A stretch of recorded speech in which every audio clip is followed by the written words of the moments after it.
all frucked up, decided it was time to make a video in spite of the fact that my voice is not what it should be. I've been, I don't know, smacked down by something that felt like some variant of COVID. I say that because it seemed like I had every variant of COVID that came along during the mass hysteria that was the coronavirus. And afterwards, I always had this lingering shortness of breath, which has been my experience this time around as well.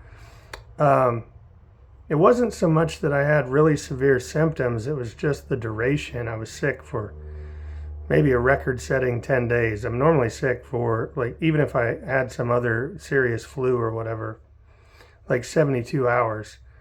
And this time it was 10 days, 10 days of misery. So, in spite of the fact that I've been a little short on breath, right across the highway here from where I live is a very large cemetery. And I started walking over there, even when I was coughing up all kinds of phlegm, and it was just horrific. But I've been putting in miles over there. And then the other day, I got the wild idea to get a weighted vest. So I've done some walking over there with a weighted vest on, just 20 pounds, but it's enough to definitely challenge this current version the current version of me, which is recovering from some sort of illness. But it's felt good, and I appreciate the ability to just cross the highway and put in those laps, putting in the miles. So, yeah, on the weight loss front, I've gotten back into more of my body weight training, hitting some free weights. And, the thing that really messes with people's heads a lot of times is, they set out on a weight loss journey, and so they get a gym membership, and then they're discouraged in the initial days because they're not losing weight. They're building muscle, so of course they're adding mass to their body. So, like this morning, I weighed in at 264.6, and, by now, using the approach that I used in the past, which was a high-fat ketogenic diet with a lot of hours spent fasting, I think I could have shed, the 121 pounds that I lost back, 2017, 2018. I probably could have dropped that again a couple of times. Maybe not, but that's probably a bit of an exaggeration. But I think that my data, because I've collected data for all these years, I think my data would support that the fasting focused lifestyle had much more of an aggressive weight loss profile than what I'm currently doing. But again, I'm adding muscle because I'm back, under the weight bench, back under the bar, putting in the laps, wearing a weighted vest, doing body weight exercises and free weights. So I know there's body composition changes, so I'm not stuck in my head about that. Man, it really sucks when you've got a good work ethic. And I know that's subjective, my work ethic versus, every other human on planet Earth. That's completely subjective. But being limited physically by an illness when you just want to go out and get stuff done. And so the mental component of being sick was challenging. It was difficult for me. But anyway, I hope everyone's doing well with their low-fat approach. I still don't subscribe to the calorie restriction model. Yes, it works, but I think it only works short term. If you continue cutting calories as you drop weight, there's a point at which you can't cut calories anymore. Your body's now in a state of stress, and your metabolism crashes as a result. So, yeah, I'm not hating on the calories in, calories out model, but I think it's only good short term. And yeah, with the amount of weight that I need to lose, I still think my target would be, based on my physique before and the muscle mass that I carried, I would say, 180 to 200 was a good weight for me.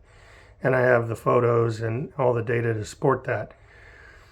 With the gains in the gym in the years that passed between 2018 and now, maybe I'm more along the lines of like 200 to 220. We'll see. I'll get there. I definitely will get there because I'm not going to quit. But yeah, the low-fat approach makes sense to me. Speaking in a mastermind or actually listening in a mastermind group to a rather prominent bodybuilder.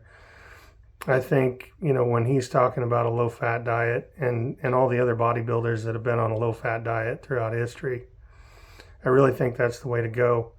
Not that the ketogenic diet doesn't produce results, but I think there's healthier ways of approaching things, especially when the ketogenic diet was developed, I believe, 1924 at the Mayo Clinic for children that were suffering from epileptic seizures. And, they're still growing, so you got to feed them something. So if carbohydrates are the trigger for the seizures that they were having, well, you got to feed them something. And so the ketogenic diet was born, and, it was a high-fat diet. And of course, a high-fat diet doesn't spike your blood glucose, so it doesn't result in a flood of insulin. And there are benefits to it, obviously. It's the only struggle I've really had with this sugar diet and then the low-fat diet is it runs counter to everything that I thought I knew about health and fat loss. And it's not just that I thought these things, it's that I actually implemented a high-fat diet, a fasting-focused lifestyle, and dropped 121 pounds, got 8-pack lean. And anyone that needs to see the photographic evidence of that is welcome to check the posts on this channel, because there's photos there that show the results. But my struggle on all this is like, well, if I know what produced results way back, 7-8 years ago, and I'm doing something that runs counter to that, I'm doing something that's opposite of that as far as like everything I thought I knew about insulin and, fat storage and so on. It's like, well, is there more than one path to the mountaintop? Is that it? Or, is this a fool's errand? And I don't think a low-fat diet, when it produces the results in the bodybuilding community, I don't think a low-fat diet is the wrong approach. I do like the fact that there's far less animal products.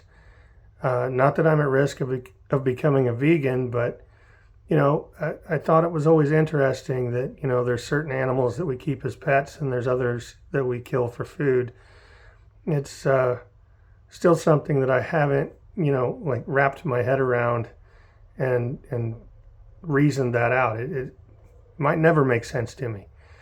Kind of like Christianity never made sense to me, even though I was raised in the church, because the church I attended taught that, and I know this is a sidebar, like complete tangent, but the church I was raised in, taught me from a young age that if someone wasn't a Christian, then they were automatically bound for hell. Like that was going to be their final destination. And that never made sense to me, because it's like, well, then everything boils down to a birth lottery. If I was born in Tibet and, I became, say, a Buddhist, I don't know exactly their religious leanings in that area of the world, but my point is, if I'd been born elsewhere, I would have had a different religious indoctrination as a child.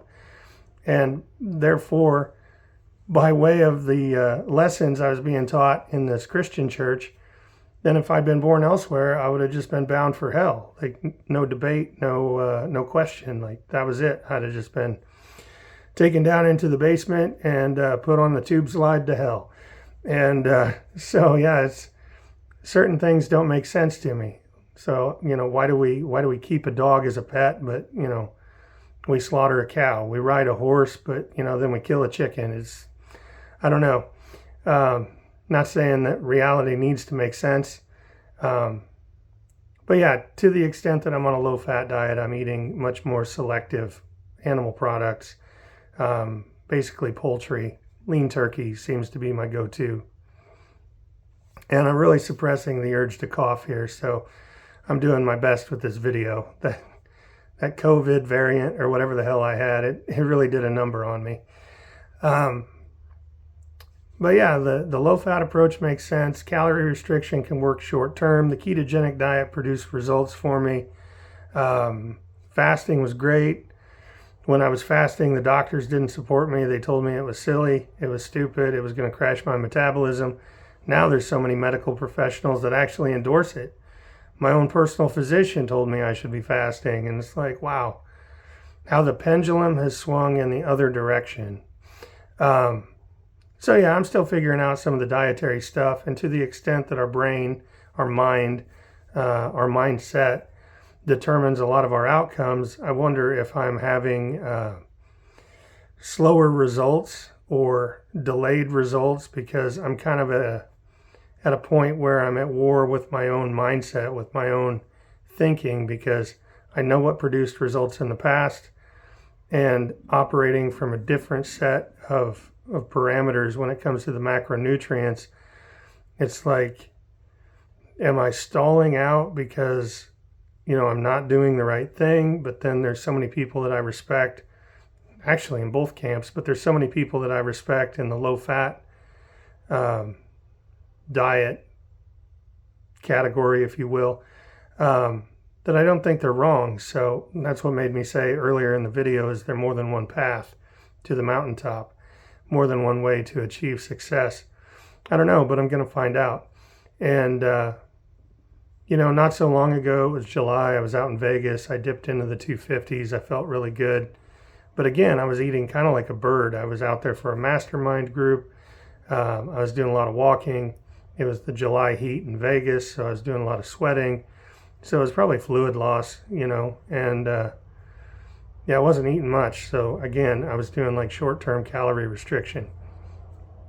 My approach going forward, I still think insulin, excess insulin, frequent releases of insulin are probably not the greatest for us. I think in a lot of ways, insulin can drive high blood pressure. Insulin resistance leads to metabolic syndrome. I think that's all pretty much, science that is settled, to the extent that science is ever settled, because I hate it when people, hate's a strong word, but I dislike it when people bludgeon someone over the head, in the comment section with, the science. Well, the science is never settled. Science is just a series of questions that we keep asking, and then experiments and things that we do as a follow-up to prove or disprove, a theorem that we're working with. So, any case, I do think that the science of metabolic syndrome is sound, and all the things that are the downstream effects of metabolic syndrome. And I don't think excess insulin is good for us in general. I think it really boils down to things that I've talked about in other videos, where if we're going to engage in the consumption of dietary fat, then we need to allow sufficient time for the free fatty acids to clear our bloodstream. Once those free fatty acids are clear of our bloodstream and our bodies process the dietary fat that we took in, then we should be free and clear to engage in whatever carbohydrate intake that we choose. I think there's an argument to be made for not just having, unlimited carbohydrates, but having them targeted to a specific activity. For instance, I'm going to go across the highway here, and I'm going to put in, a couple mile ruck with my weighted vest. I'm going to go for a, mile or two hike, however you want to call it. So would it be harmful? Would it be bad, detrimental to have carbohydrates ahead of that activity? No. It would certainly fuel muscle glycogen. And then certainly after I put in that mile or two walk, then carbohydrates would be good to refill muscle glycogen. I don't think that the candy and the soda and everything that was advocated on the sugar diet was wise. I dabbled in that. I dabbled in that a little bit, but it just, I don't think anyone's under the illusion that health is, hiding in the bottom of a bag of candy. I don't think anyone believes that, sucking on a 44-ounce soda and that massive flood of sugar is going to produce a healthy outcome. And in fact, now that I think about it, I've got some empirical data that I believe is relevant, because back in the days of the ketogenic diet and the prolonged fasting, I'd done something like a 72 or an 84-hour fast, and I was really craving chocolate milk. Okay, cool. Well, my mindset at the time was, number one, find the chocolate milk that is as close to healthy as possible. So I didn't want a bunch of high fructose corn syrup. I wanted real cane sugar. Wasn't worried about the dietary fat in that gallon of milk. If anything, the carbohydrates were what I was fixated on, but it was a choice I made based on a craving that I had, and by God, I thought I deserved it. Well, the interesting thing was that I finished that gallon of milk in one evening, and it was 384 grams of sugar. I remember that. And I ran the math at the time. I'm going off of memory here. I think that's 96 teaspoons of sugar. 96 teaspoons of sugar, 384 grams of sugar in that gallon of chocolate milk. And I woke up the next day and my vision was actually blurry. And I knew from being, 300 pounds before I ever started out, fasting and eating a ketogenic diet, I knew from being at the eye doctor that I had diabetic hemorrhages in the backs of my eyeballs. And that made sense because I've spent a lot of years working on computer components, and a lot of the computer components have a very small print, memory modules, hard drives, whatever. And I had noticed that as I got fatter and fatter, my ability to read the labels on memory modules, hard drives, etc., had really been compromised, and everything was fuzzy. And then when I got onto the fasting, my vision improved. It was like I'd never had a problem with fine print ever. It was right back to baseline. It was right back to good, and I could read everything, no problem. And then many months later, I do this gallon of chocolate milk, and literally the next day, like, my vision was impaired. I don't remember symptoms with my feet, although I know that there was another time where I really wanted some peach cobbler. And so I put in like hours-long workout in a friend's garage. We had free weights. We had a nice machine that used to be in a firehouse. It was commercial grade equipment, and we just attacked it. And then at the end of that workout, I decided to get a cobbler from Walmart, and I ate the whole thing, the whole pan. And I woke up the next day and my feet were swelled up, and I'm like, wow, yeah, this is a problem. I'm sure there was vision impairment then too, but I was more fixated on my feet. So I don't think a bunch of processed sugar is a good idea. I know the sugar diet was basically advocating, sugar in the absence of fat. You can't go wrong. Doesn't matter the source. It's all, chemically the same on the molecular level. And it's like, well, I can't endorse that because real world experience has shown me that, yeah, if I added a bunch of refined sugar, then I had bad outcomes. And, my high weight, my highest this go around, my highest of 2025 was 283 pounds. So, I'm only down 20 pounds after all these months, but I have a different body composition. And so, yes, I think a low fat diet is a good approach. Protein's fine. There's the protein sparing modified fast or protein sparing modified diet. Even allopathic medicine, Western medicine, endorses the protein sparing modified diet for surgical patients that, they've got to drop weight before they can get whatever surgery it is that they need. So yeah, it's like protein's fine. Low fat diet's great. I don't think you're going to have any cardiovascular damage from a low fat diet. And again, as I lean out of frame here, there's the book from Udo Erasmus, Fats That Heal, Fats That Kill. There's essential fatty acids that the human body apparently needs. And there's certainly, damaging effects from industrial seed oils, the so-called vegetable oils that are made with, high heat, pressure, chemicals, and then deodorizers to keep them from basically smelling rancid. We have to be mindful of omega-6 versus omega-3 ratios. There's a lot to talk about, but, essentially, this is an unscripted video. I just decided that I needed to jump on here. I thought I could suppress my cough long enough to get through a video. So yeah, my current approach, today the only thing I've had is juice. And there's an argument to be made there too, because like Dr. Ted Naiman, who I have a great deal of respect for, and he was instrumental all those years ago in inspiring me to, get my health in order. Dr. Ted Naiman talks about our fruit, here in the modern world. It's not the fruit that we had. It's not the fruit that our ancestors had. It's this hybridized version to be as large and sugar laden as possible. and Dr. Ted Naiman calls them wet bags of candy. You know, and then there's the movie, trying to think of the name of it, that sugar film, where the guy, you know, ate healthy, just ate, you know, yes, some processed products, you know, like Up and Go and various things on the Australian continent where he was filming this.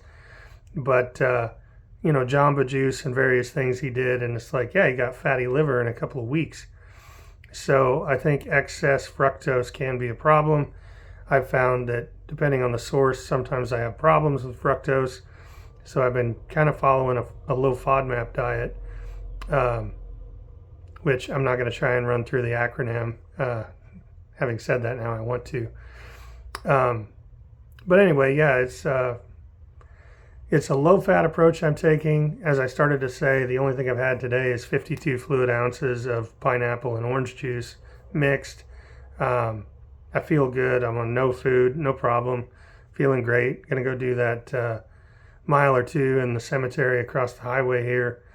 And then I'll decide after that what to eat. It's likely going to be, you know, some romaine lettuce and maybe some added turkey or tuna. Yeah, it's a low-fat approach for me. It's a no refined sugar approach for me. It's a, you know, protein in moderation. I still stand by the fact that in reduction mode, like I am, working to drop body fat, that, you know, from the fasting days, I remember autophagy, which was, you know, basically scavenging old misfolded proteins on the body and recycling those. So I don't think I need to worry about protein intake when I'm walking around at 264 pounds and my ideal weight, even on the high ends, probably at 220. So there's plenty of protein that can be scavenged and recycled. So I'm not super fixated on protein intake. I'm only doing carbohydrates, you know, basically in moderation. I know I've had 52 ounces of juice today, and you're like, maybe that's not moderation. But it's been in the absence of food, the complete absence of food. And I still aim to keep my dietary fat under 30 grams per day. Yesterday, the only thing I had that was fatty was a loaded breakfast burrito that's apparently 16 grams of dietary fat. The rest was pineapple and orange juice. And yeah, that may have been it. So again, anyone that's watching this and goes, oh man, you're under eating. Well, I'm following that bodybuilder's advice that, you know, every 72 hours we should have an indulgent meal, and the rest of the time just keep it low fat with targeted carbohydrate intake based on the activities that we're engaging in. And again, you know, I'm doing ruck marches every day, crossing the highway and putting in a mile or two.